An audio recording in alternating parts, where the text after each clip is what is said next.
let's get into my book buying choices. Okay, welcome to the floor. This last week, I purchased 23 books. Well, this last week and a half, but this is the largest book haul I have ever had. And I'm going to tell you exactly what I got and the amazing deals I got on these books because I did not spend the most obscene amount of money that one could spend when buying 23 books. I'm actually really pleased with how much I spent and what I got for what I paid for. So let's get into it.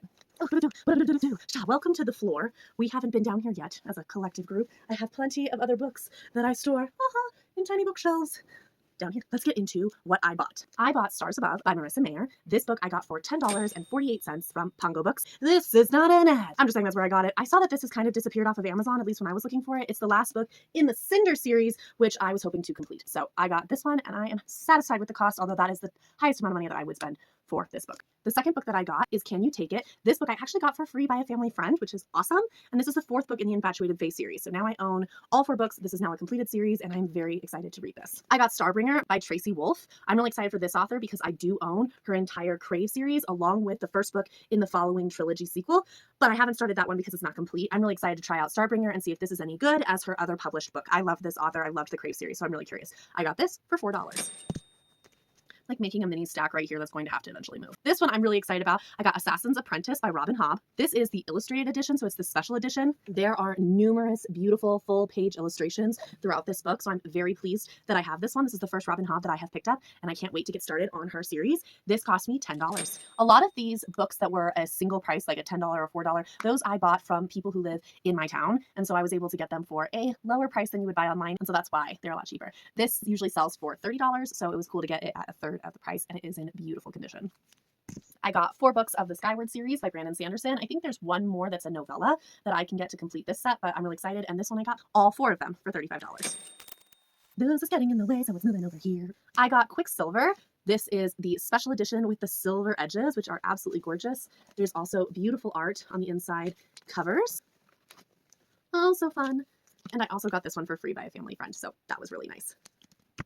The most expensive book that I got in this last week and a half is Isles of the Emberdark by Brandon Sanderson. This was $72.73. Technically speaking, I purchased this a couple months ago because I pre-ordered it. So I'm not exactly sure if that counts as the money that I spent in this last week, but alas, I did receive it in this last week. So this adds to the book haul.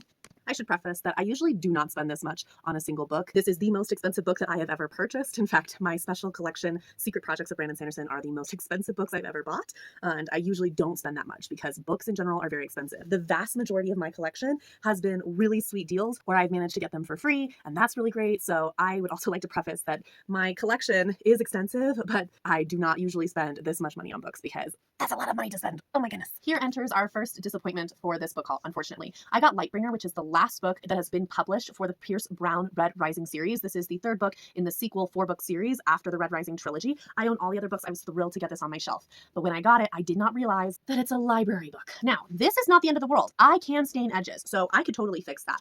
And then when I opened it up, I realized that there were some stamps from the library. This is also fixable. I would just cut out the text block and put in a new front and back cover papers, which I can even get really fun and design them and whatever, and that can be really entertaining. However, inside this book, nearly every single chapter, the pages have been dog-eared. There is nothing I can do to fix that many creases throughout this book. They can be made flat with a book press, and they're already kind of flat. It's just that every time I'm going to get to a chapter, I'm going to see, and it's a giant crease on most pages. I can't fix that, and it will drive me crazy while I'm reading this book. I doubt you can tell because of the bright light, but do you see where those creases are made? For each chapter, it's like this. It's not the end of the world. I'm going to happily give this away, but it does mean that I can't keep this book for the book haul, sadly. The largest collection that I got is I bought 11 Stephen Kings. It's a lot. Let's go through what I got from Stephen King. I don't know why I suddenly had a strong urge to own a lot of his writings. He's known as a really great author, a really good horror author, but he's also written a lot of other genres. So I got really excited about starting collecting Stephen Kings and eventually getting through them, especially since a lot of these are standalones. Maybe even all the ones I have right now are standalones. So that's really great because I always like to mix in with my epic fantasy series a nice solid standalone of something else. So I think these will be really fun. I got The Elevation, which is a really tiny, less than 200-page book. We're looking at around 150 pages. This is so short, and I will definitely be reading this book before the end of the year as probably my first book to Stephen King, just because it's so small, it's so simple, and that's easy. I've heard mixed things on this, but mostly good things, and I'm really excited to read this one. I got 4 Past Midnight, and I've heard absolutely nothing about this book, but it just so happened that I was able to get it. For all these Stephen King books, I paid a total of $45, by the way, which is awesome. They're all hardcover. I'm gonna put this aside, this one aside, and this one aside. We're doing them last.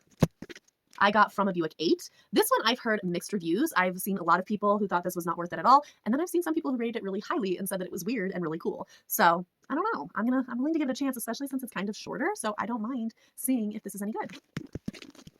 I got Gerald's Game. I have continually seen positive reviews on this book, so I am excited for this one. I got Bag of Bones. I'm really curious to see what this one's like. I have heard nothing, so I haven't heard anything bad or anything good, but I'm really curious.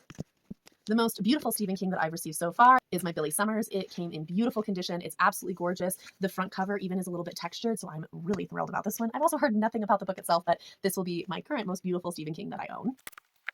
And I got Hearts in Atlantis. Haven't heard anything about this book. Really excited. There are 3 Stephen King books that I got that, unfortunately, I can't keep for a variety of reasons. This one has a little bit of damage. This is actually fixable, especially since the dust jacket is black. I can absolutely cover that up and make that work. But this inside is not it. I'm not thrilled about that.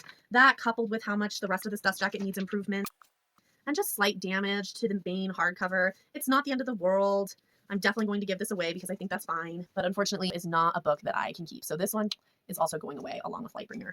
I got Dreamcatcher. I was also really hopeful for this book. The dust jacket is perfectly fine.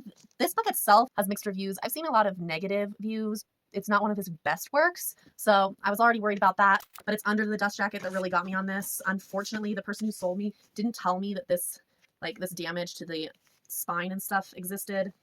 That's just not it. I have so little space in my personal library that I can't do damage like this. I'm totally happy to give this book away. That's not a problem. I don't need to make any money off of it. So hopefully somebody else who doesn't mind as much will enjoy this book. But the biggest disappointment for my Stephen King haul was Needful Things. I have heard a tremendous amount of good feedback for this book, and I was really excited to purchase it. And from the outside, everything is pretty fine. I even cleaned off the dust jacket a bit, and I was like, this is really good. And then I was flipping through the pages, and I found what I believe to be a possible remnant of book mold. It goes multiple pages in right here. It's black. It's not looking good. It might just be a stain, but honestly, I think that might be book mold.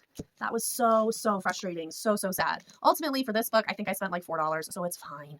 But sad face, this I cannot keep. I forgot to mention earlier, I also got Kristen Hannon's book, The Women. I don't have it with me because I actually gave it to a family member as a gift, but I still have access to it and I can read it if I want to. So that joins the list. Okay, so totals are as follows. I bought a total of 23 books in the last week and a half. Well, I got 23 books. This one technically I paid for before. The total amount was $187.21, which for 23 books averages at $8.14 per book. Now, if we take away this one, since technically I paid for this months ago, my total is $114.48, and the average for each book is $5.20, which is very good. If we acknowledge that I have 4 books, these ones right here, that I can't keep, so they don't really count as the 23 books I acquired because I'm going to be getting rid of these in the next 24 hours. If we take those books off of the number of books that I bought, $414.48, I paid for and am keeping a total of 18 books for $114.48. That averages out to $6.36 per hardback, and I am thrilled with that cost. I think that is a good book haul. I got a lot of really great books. Let's see if I can get as many of them within the view. Not the ones I don't want to keep. Woo! There we go. Look at all these beautiful, beautiful hardbacks. I'm so pleased, especially since 3 of them, The Assassin's Apprentice, Quicksilver, and Isles of the Underdark, are special editions, gorgeous books. This was a great book haul. I'm really, really pleased. This is the largest book haul I've ever had, and I am so satisfied with how much everything costs. I'm going to need to take a break. Will that break last a week? 2? A day? Yeah, we'll see. Alas, this has been my book haul. I hope you enjoyed seeing all of my crazy purchases and enjoyed the fantastic deals that I got, because I know I did. Till next time.